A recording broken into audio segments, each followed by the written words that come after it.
before he did Star Wars, I had just finished Rocky, and He built an empire on the back of an underdog story.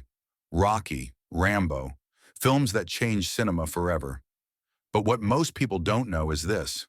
Sylvester Stallone's real-life story is far more brutal than anything he ever played on screen. Because for the last 45 years, he's been at war. A shadow war with 6 actors who violated something sacred to him. And these aren't just feuds. They're blood vendettas that shaped an entire generation of Hollywood. The story starts at the exact moment Stallone's life changed forever. And it happened in a room full of strangers at the 1977 Golden Globes. Stallone was nominated for Rocky in 5 categories. His first film, his moment. He was sitting at that table, surrounded by legends, feeling like he finally belonged.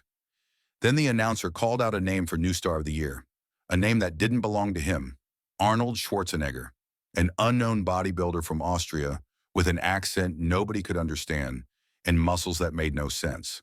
And in that single moment, everything shifted. Stallone watched Schwarzenegger walk up to collect an award that should have been his. He watched the applause, he watched Arnold smile, and something inside him snapped.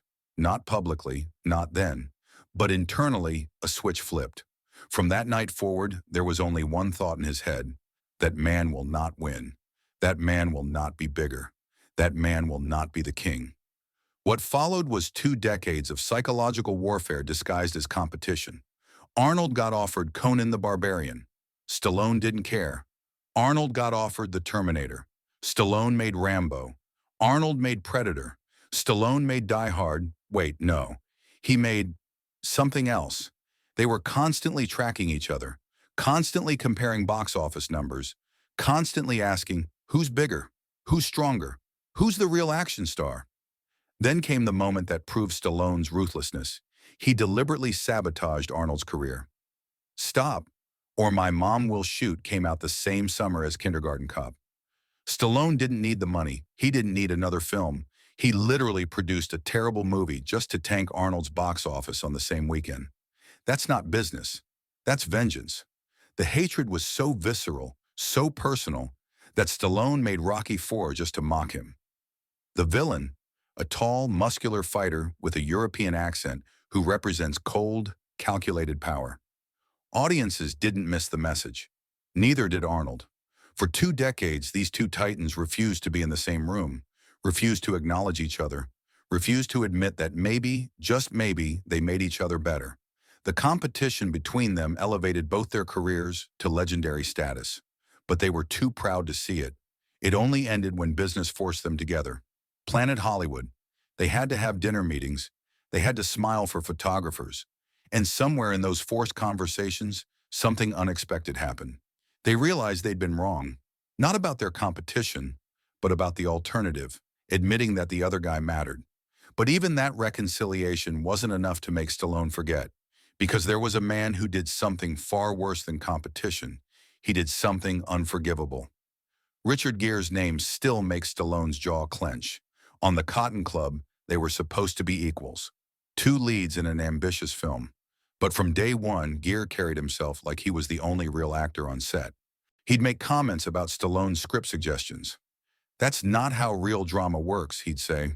Or, that line needs sophistication. He treated Stallone like he was an amateur, like he didn't belong. The worst part? He did it in front of the crew. He made Stallone look small, made him look inexperienced. And Stallone, who'd already proven himself with Rocky and Rambo, who'd already changed cinema, was being lectured by a guy who'd been in a few movies about rich people in New York. The tension built for weeks. Stallone would suggest something. Gere would dismiss it. Stallone would push back. Gere would make it about artistic integrity. It was a slow burn of disrespect disguised as professionalism. Until one day, something happened that ended it all. Stallone threw a punch. Not a full shot, but enough. Enough to show Gere that this wasn't a debate anymore. This was territory, and Gere was standing on territory that didn't belong to him. Gere got removed from the film, and Stallone has never, and I mean never, recovered from that enough to give Gere a second chance. Nearly 40 years later, he still talks about it with lingering resentment. That's not just holding a grudge. That's keeping a wound open intentionally. But betrayal from a rival is one thing. Betrayal from a brother is something else entirely. Bruce Willis, the man Stallone built an empire with, and then threw away. They created the Expendables together. 7 films, billions of dollars, a franchise that made both of them richer than they'd ever dreamed. Stallone brought Willis into his world. They hung out between takes. They laughed together. They were building something legendary, and Stallone genuinely thought they were brothers. Then came the Expendables 3. Willis called his agent. His agent called Stallone's people. The message was simple. Willis wanted $4 million for 4 days of work. That's $1 million per day. On a Stallone film. On a franchise that Willis didn't create, didn't build, and was only part of because Stallone invited him. Stallone's response was swift. He publicly called Willis greedy and lazy. He replaced him with Harrison Ford. And he didn't just close the door on Willis, he locked it, boarded it up, threw away the key. The thing is, this isn't about the money. Stallone has plenty of money. This is about the message that Willis sent. Our friendship means less to me than a paycheck. You built this with me, and I'm going to leverage that relationship to extract more money. That's not negotiation, that's manipulation. Years later, they attempted a reconciliation, but it never worked. Because once you've shown someone that your loyalty has a price tag, they'll never trust you the same way again. And Stallone learned something in that moment. Everyone will abandon you if the price is right. Everyone. But the deepest wound came from someone he actually trusted with his personal life. The Eddie Murphy situation was different. It wasn't about business. It was about betrayal at the most intimate level. During Beverly Hills Cop 2, Stallone and Murphy were genuine friends. They'd hang out after shoots. They'd grab dinner. They had real chemistry, both on screen and off. Stallone brought Murphy into his circle. They laughed together. They talked about life. Then the rumors started. Whispers in Hollywood. Stories about Murphy being too close to Stallone's wife. About late-night phone calls. About inappropriate behavior. Whether any of it was true doesn't matter. The fact that Stallone heard it, believed it even a little, was enough. The friendship didn't end with a confrontation. It ended with silence. Stallone simply stopped calling, stopped responding to texts, stopped showing up. And Murphy got the message. You've violated something sacred. You've crossed a line that can't be uncrossed. What's interesting is that Stallone never publicly confirmed these rumors. He never attacked Murphy publicly. But everyone in Hollywood knew. If you betray Stallone's trust, especially when it involves his family, you're done. Not today, not tomorrow, but forever. And Stallone will make sure everyone knows it without ever saying a word. But if Murphy's betrayal was personal, then Kirk Douglas's was something far more dangerous. It was a challenge to his legacy itself. Kirk Douglas was a legend, an actual Hollywood royalty from another era. When he was offered a role in Rambo, it seemed like the perfect collision of old and new Hollywood. Except Douglas came in with notes, strong opinions.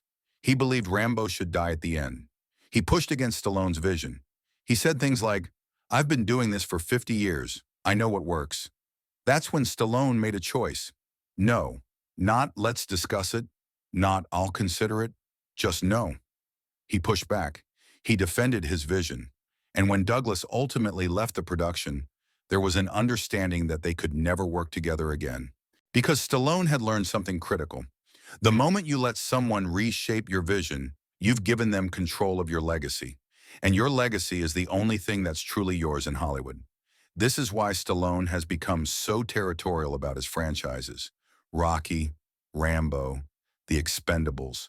They're not just films to him. They're extensions of his will, his vision, his immortality. And anyone who threatens that doesn't get a second chance. Which brings us to Wesley Snipes, the younger actor who made a critical error in judgment. Demolition Man. Snipes was rising, he was talented, he was hungry, but he misread the room. On a Stallone film, there's a hierarchy. You have Stallone, and then you have everyone else. That's not arrogance. That's just how it works when it's your film. But Snipes didn't see it that way. He started making suggestions, questioning scenes, positioning himself as a creative equal. He was young and talented, but he was operating like he'd already earned the authority he hadn't yet obtained. He was acting like he was the star, instead of accepting that he was the supporting player. The conflict escalated until production literally had to be paused. Crew members were told to choose sides. Producers had to intervene. And what came out of it was clear. You're on a Stallone film. You're here because Stallone wants you here. The moment you forget that, you become a problem that needs to be solved. Snipes stayed for the film, but the damage was done. The relationship never recovered. And Stallone moved forward, having learned yet another lesson. Younger actors will always test boundaries if you don't establish them immediately and absolutely. So what do all 6 of these stories tell us? Stallone didn't just hate these 6 actors. He identified them as threats to something sacred. Sometimes it was his dominance. Sometimes it was his vision. Sometimes it was his legacy. Sometimes it was his family. But every single time, he responded the same way. He eliminated the threat. Not with weapons or violence, but with something far more sophisticated and permanent. He made sure they'd never work in his world again. Some people see that as vindictive. Some see it as strong boundaries. But what it really is this. Stallone understands that in this business, the moment you show weakness, the moment you let someone cross a line and recover, you've established that the line doesn't exist. So the line has to be absolute. The consequences have to be permanent. And that's why, at 78 years old, with billions in the bank and a legacy that will outlive him by centuries, Stallone still hasn't let Richard Gere, or Bruce Willis, or Eddie Murphy, or Kirk Douglas, or Wesley Snipes back into his world. Because forgiveness isn't about being nice. Forgiveness is about weakness. And Stallone is many things, but weak isn't one of them. The genius of Stallone's approach is that most people never even notice these feuds because he doesn't make a public spectacle of them. He doesn't go on talk shows complaining. He doesn't give interviews about his hatred. He just doesn't work with them again. He moves on. He builds something bigger. He proves through actions, not words, that he was right all along. That's not just holding a grudge. That's mastering the art of being unreachable. That's understanding that in Hollywood, the greatest power isn't your muscles or your box office numbers. It's the ability to decide who gets a seat at your table. And once you take that seat away, it never comes back. Because Sylvester Stallone doesn't forgive. He just moves forward.